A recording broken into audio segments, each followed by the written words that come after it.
Bonsoir, me revoici pour une nouvelle vidéo et aujourd'hui je voudrais aborder justement la foi sans les œuvres est morte, ce fameux verset qui a amené malheureusement plein de gens en enfer, qui a été utilisé par d'innombrables faux prophètes pour justement damner les gens. Et voilà, nous allons le voir aujourd'hui. Et il n'y a pas que les catholiques qui utilisent ce verset, il y a aussi les protestants, beaucoup de protestants. Même les calvinistes utilisent ce verset, car pour eux, une foi sans les œuvres, ça ne veut pas forcément dire que tu es vraiment sauvé. Pour eux, c'est pas une foi authentique. Et donc, ça revient à la persévérance des saints que j'ai justement traité un peu dans une vidéo précédente. Donc, on va voir là justement ce fameux verset, la foi sans les œuvres est morte. On va regarder justement tous les versets de Jacques 2 qui sont souvent tordus. Alors je dis pas que tous ceux qui ont utilisé ce verset sont des non-sauvés. On peut voilà, avoir été sauvé, être sauvé et par manque de connaissances, en étant mal affermi, répéter des fois ce verset en disant que voilà, on peut avoir des doutes, comme on dit, quand on connaît pas bien la parole. Mais quelqu'un qui est vraiment sauvé, qu'on lui explique bien, croit forcément dans son cœur que la foi sans les œuvres est morte ne veut pas dire que la foi sans les œuvres est inexistante et ne veut pas dire que quelqu'un qui n'a pas d'œuvre n'est pas sauvé. Donc c'est parti, commençons. Nous allons examiner les versets. Jacques 2, verset 17. Il en est ainsi de la foi. Si elle n'a pas les œuvres, elle est morte en elle-même. Jacques 2, verset 26. Comme le corps sans âme est mort, de même la foi sans les œuvres est morte. Alors déjà, nous voyons dans le contexte que Jacques parle à des gens sauvés, puisqu'il les appelle « mes frères » dans Jacques 2, verset 1. « Mes frères, que votre foi en notre glorieux Seigneur Jésus-Christ soit exempte de toute acception de personne. » Donc si nous disons qu'un être est mort, c'est qu'il existe. Donc la foi sans les œuvres est morte ne veut pas dire qu'elle n'existe pas. Elle existe, mais elle n'est pas active. Si la foi sans les œuvres n'existait pas, on ne pourrait pas dire qu'elle est morte. Sinon, il aurait fallu que la Bible dise que la foi sans les œuvres n'existe pas. Jacques nous aurait dit quelque chose dans ce genre. Si quelqu'un prétend avoir la foi, mais qu'il n'a pas les œuvres, c'est qu'il n'a pas la foi. Mais ce n'est pas ce qu'il a dit. Et Jacques 2, verset 17, dit aussi, « Il en est ainsi de la foi, si elle n'a pas les œuvres, elle est morte en elle-même. » Donc si elle est morte en elle-même, c'est qu'elle est, puisqu'elle est elle-même, la foi elle-même. Et le verset 26 ne peut pas être plus clair. « Comme le corps sans âme est mort, de même la foi sans les œuvres est morte. » Donc un corps mort existe forcément. C'est matériel, c'est factuel. Jacques nous dit que la foi sans les œuvres est pareille à un corps mort, alors que la foi avec les œuvres, la foi agissante, est semblable à un corps en vie. Jacques nous démontre donc que la foi seule existe bien et qu'il est donc possible d'avoir la foi sans les œuvres. Jacques nous exhorte à avoir une foi agissante par la pratique de bonnes œuvres, d'avoir une foi active, une foi vivante et utile qui produit du fruit et non une foi tiède. Jacques exhorte ses frères à vivre la vie chrétienne après avoir été sauvés. C'est d'ailleurs pourquoi il les appelle « mes frères ».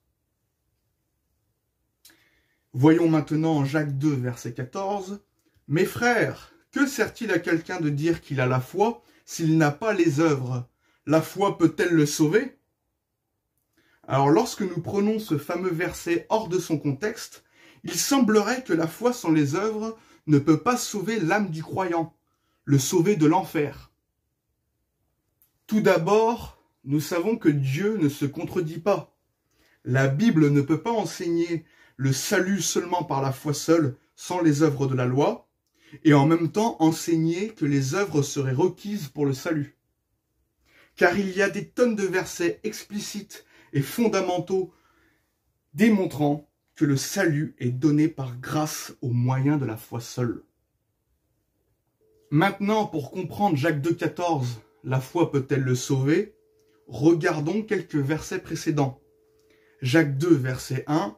« Mes frères, que votre foi en notre glorieux Seigneur Jésus-Christ soit exempte de toute acception de personne. » Jacques 2, versets 8 et 9. « Si vous accomplissez la loi royale selon l'Écriture, tu aimeras ton prochain comme toi-même, vous faites bien. Mais si vous faites acception de personne, vous commettez un péché. Vous êtes condamnés par la loi comme des transgresseurs. » Jacques 2, versets 12 et 13. « Parlez et agissez comme devant être jugés par une loi de liberté, car le jugement est sans miséricorde pour qui n'a pas fait miséricorde. » Et je répète, le jugement est sans miséricorde pour qui n'a pas fait miséricorde. La miséricorde triomphe du jugement. Donc contextuellement, le salut de Jacques 2,14, la foi peut-elle le sauver, se rapporte au jugement dont il est question dans les versets 12 et 13 de Jacques 2 que nous venons de lire juste à l'instant.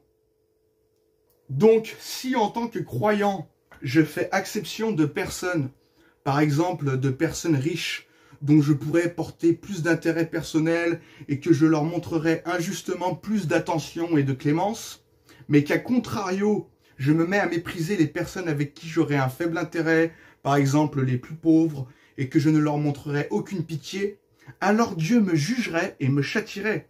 Son jugement serait sans miséricorde, car je n'ai pas moi-même fait miséricorde à mon pauvre prochain.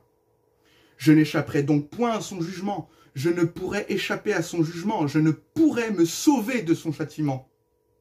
Il n'est pas question ici du châtiment de la Géhenne, du jugement éternel de l'enfer, mais d'une punition terrestre et corrective de Dieu. Car l'Éternel châtie celui qu'il aime, comme un père l'enfant qu'il chérit. Proverbe 3, verset 12. Car le Seigneur châtie celui qu'il aime, et il frappe de la verge tous ceux qu'il reconnaît pour ses fils. Hébreux 12, verset 6. Donc, la foi seule pourra-t-elle me sauver du châtiment correctif de Dieu? Non, car selon le contexte de Jacques 2, si je fais exception de personnes et que je méprise les pauvres, et que je ne leur donne pas le strict nécessaire pour vivre, que je n'œuvre pas en ne leur donnant ni à manger, ni à boire, ni de quoi se vêtir, comme il est mentionné au verset 15 et 16 de Jacques 2, alors j'irriterai le Seigneur, et par conséquent je n'échapperai point à la punition. La foi seule, sans les œuvres, implique parfois correction de la part de Dieu, notamment dans les cas d'urgence et de première nécessité. Par exemple, si quelqu'un s'est accidenté et que je ne préviens pas les secours, ce refus d'œuvrer pour venir en aide à l'urgence de la personne irriterait fortement le Seigneur, et je n'échapperai donc sûrement point à son courroux. Certes, la foi seule me sauve de l'enfer, mais si je n'œuvre pas, surtout pour les personnes en détresse étant en situation d'urgence, alors ma foi ne me sauvera pas de la correction de Dieu, vu que je n'ai pas œuvré en venant en aide à mon prochain ayant un besoin d'urgence. Dans ce cas, la foi sans les œuvres ne me sauvera pas du châtiment terrestre et correctif de Dieu. Voilà ce que veut dire Jacques 2, verset 14, selon le contexte. Ça n'a rien à voir avec le salut de l'âme. Il est question ici du salut corporel, d'échapper à la correction de Dieu, d'être sauvé de son courroux. Voyons maintenant Jacques 2, verset 18. « Mais quelqu'un dira, toi tu as la foi, et moi j'ai les œuvres. Montre-moi ta foi sans les œuvres, et moi je te montrerai la foi par mes œuvres. » Déjà pour commencer, Jacques 2, 18 mentionne la foi sans les œuvres. Montre-moi ta foi sans les œuvres. Ce qui veut dire que la foi existe, elle subsiste, quand même elle ne serait accompagnée des œuvres.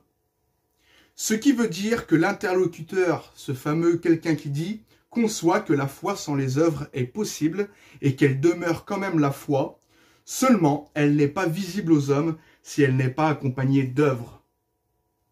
Ce que Jacques veut dire, c'est que si quelqu'un dit qu'il a la foi et qu'il n'a pas les œuvres, alors il lui sera difficile de montrer sa foi à autrui. Jacques ne dit pas que la foi sans les œuvres ne sauve pas. Il dit que la foi sans les œuvres ne nous justifie pas devant les hommes. Parce que sans les œuvres, ma foi n'est pas visible. Vous comprenez? Imaginons la scène pour mieux comprendre. Les deux personnes du verset 18 ont tous les deux la foi. Mais l'un des deux a seulement la foi, mais pas les œuvres. Puis tu as l'autre qui a la foi et les œuvres. Et qui dit à celui qui a la foi, mais pas les œuvres, « Montre-moi ta foi sans les œuvres, et moi je te montrerai la foi par mes œuvres. » Jacques nous donne une leçon de morale en faisant ressortir le fait évident que si quelqu'un a la foi mais pas les œuvres, alors il ne pourra pas montrer ou prouver devant les hommes qu'il a la foi, malgré qu'il ait réellement la foi. C'est aussi simple que ça. Les œuvres nous justifient devant les hommes, mais non devant Dieu, car Dieu n'a pas besoin de preuves de notre foi, puisqu'il sonde les cœurs et les reins. Mais l'homme ne peut savoir avec certitude si quelqu'un a la foi ou s'il ne l'a pas. Donc les œuvres sont justement une preuve de foi pour autrui. Tout simplement, Jacques nous exhorte à faire des œuvres une fois que nous avons la foi et de témoigner, de montrer notre foi devant les hommes en pratiquant de bonnes œuvres. Mais attention, petit aparté, il y en a qui font des œuvres et qui se disent chrétiens, mais qui n'ont pas la foi. Ils ne croient pas au vrai Jésus-Christ des évangiles, notamment les faux prophètes qui sont des loups déguisés en brebis.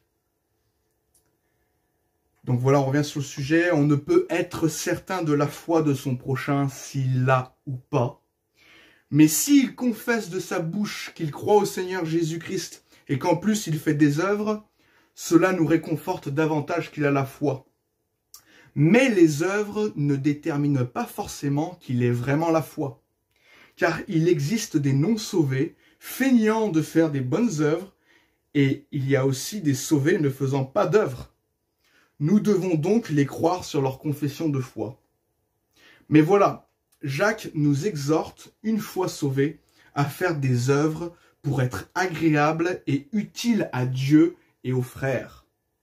Comme nous le voyons dans Jacques 2, verset 20, « Veux-tu savoir, ô homme vain, que la foi sans les œuvres est inutile ?»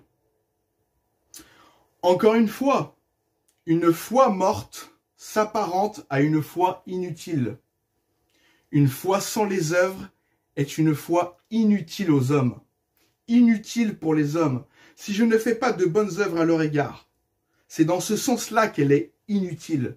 C'est le contexte. Mais elle n'est pas inutile et sans effet pour son propre salut éternel de l'âme. Nous voyons maintenant, dans les versets 21 à 23 de Jacques 2, qu'Abraham a été justifié devant les hommes et que sa foi fut rendue parfaite, c'est-à-dire complète, car sa foi fut accompagnée de bonnes œuvres. Abraham, notre père, ne fut-il pas justifié par les œuvres lorsqu'il offrit son fils Isaac sur l'autel? Tu vois que la foi agissait avec ses œuvres, et que par les œuvres, la foi fut rendue parfaite. Ainsi s'accomplit ce que dit l'Écriture, Abraham crut à Dieu, et cela lui fut imputé à justice, et il fut appelé ami de Dieu. Et donc le verset 23 ne dit pas « Abraham crut à Dieu et il fut justifié devant Dieu par ses œuvres ». Non, il est dit « Abraham crut à Dieu et cela lui fut imputé à justice ». De plus, Abraham crut à Dieu bien avant d'avoir offert Isaac sur l'autel, comme le démontre Genèse 15, verset 6. Abraham eut confiance en l'Éternel qui le lui imputait à justice. Donc, les œuvres qu'Abraham a fait, notamment le fait d'avoir offert Isaac en sacrifice, ne l'ont pas justifié devant Dieu, mais devant les hommes, comme nous le voyons dans Romains 4, versets 2 et 3. Si Abraham a été justifié par les œuvres, il a sujet de se glorifier, mais non devant Dieu. Car que dit l'Écriture? Abraham crut à Dieu, et cela lui fut imputé à justice. Il nous est dit que si Abraham a été justifié par les œuvres, il n'a été justifié que devant les hommes, et qu'il n'a le sujet de se glorifier qu'auprès des hommes. Pourquoi? Parce que c'est qu'en ayant foi que l'on peut être justifié devant Dieu et qu'on peut lui être agréable, comme nous le voyons dans Hébreux 11, verset 6. Or, sans la foi, il est impossible de lui être agréable. Et aussi Galates 2, verset 16, qui nous dit que nous sommes justifiés devant Dieu que par la foi seulement. Néanmoins, sachant que ce n'est pas par les œuvres de la loi que l'homme est justifié, mais par la foi en Jésus-Christ, nous aussi nous avons cru en Jésus-Christ, afin d'être justifiés par la foi en Christ, et non par les œuvres de la loi, parce que nulle chair ne sera justifiée par les œuvres de la loi. Alors, bien entendu, Dieu se réjouit que nous fassions des œuvres, et il veut que nous œuvrions. Mais les œuvres ne nous justifient pas devant Dieu, et elles ne nous glorifient pas devant la grandeur de Dieu. Abraham a été sauvé non parce qu'il a œuvré, mais parce qu'il a cru à Dieu.